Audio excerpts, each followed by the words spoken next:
روزه نیول بم په میاشتې باندې کیږي. د روزې نیول بم په چا باندې کیږي؟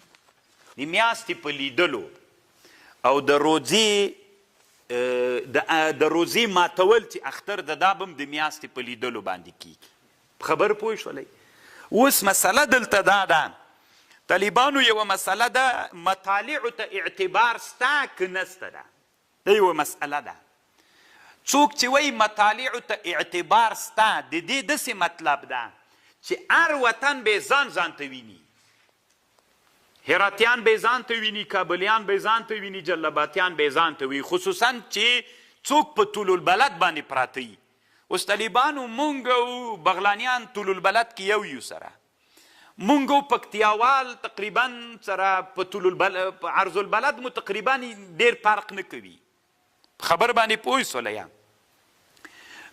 هغه څوک چې طولن پراته وي، شرقن و غربن پراته وي، د هغوی طول البلد فرق کوي.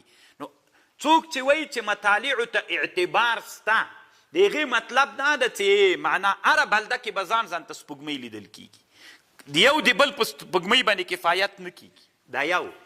خو راجح رایه د موږ د احنافو مفتابهي رایه، بلکې د ټول اسلامي امت تقریبا دا رایه ده چې مطالعو ته اعتبار نشته د طالبانو. څه مطلب نشته ده؟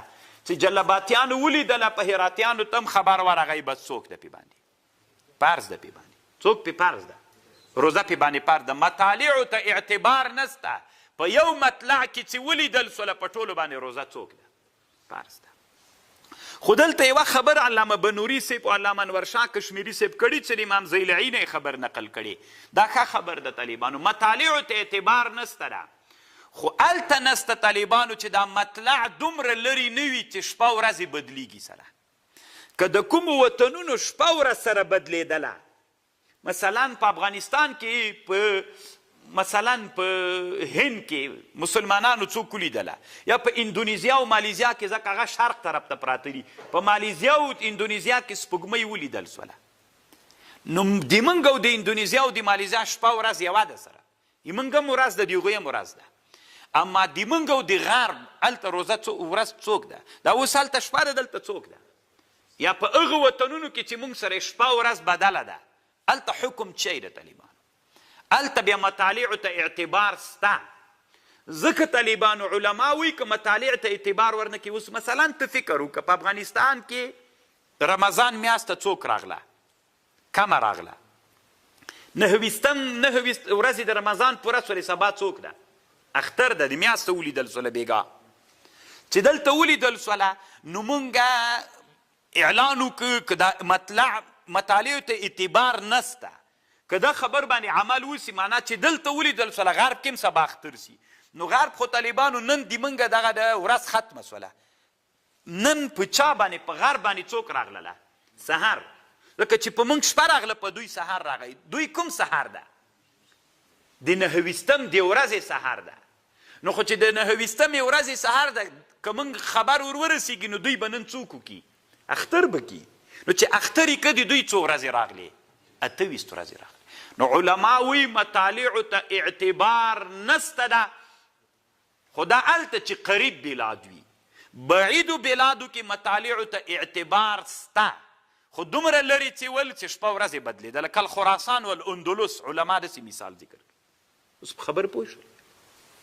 نو طالبانو که پاکستان کې ولیدل سوله، یا سعودي ولیدله، او یو وارې طالبانو دا خبره داسې واورئ، ټول یو اسلامي حکومت و، ټول تاسې فرض که یو اسلامي حکومت و، سعودي ولیدله، پاکستان ولیدله، د اسلامي هیوادونه چې شپه ورځ یو ده، په دې هیوادونو کې یوه ولیدله، په ټولو مسلمانانو باندې څوک ده؟ ځکه یو ته اعتبار نسته، هر مطلع به یې مستقله نه ویني. ته درځه.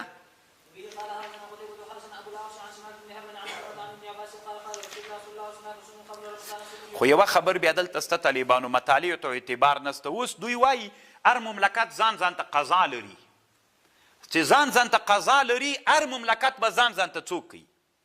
لیدل کوي. ځکه چې هغه قاضي هلته فیصله وکړله چې هغوی سپوږمۍ ولیدله سعودي مثلا یا پاکستان یا هندوستان یا ازبکستان یا کوم بل هیواد سپوږمۍ ولیدله، هلته قاضي فیصله وکړله. چې قاضي فیصله وکړه هغه فیصله خو په موږ واجب نه ده، موږ مستقله قضا لرو.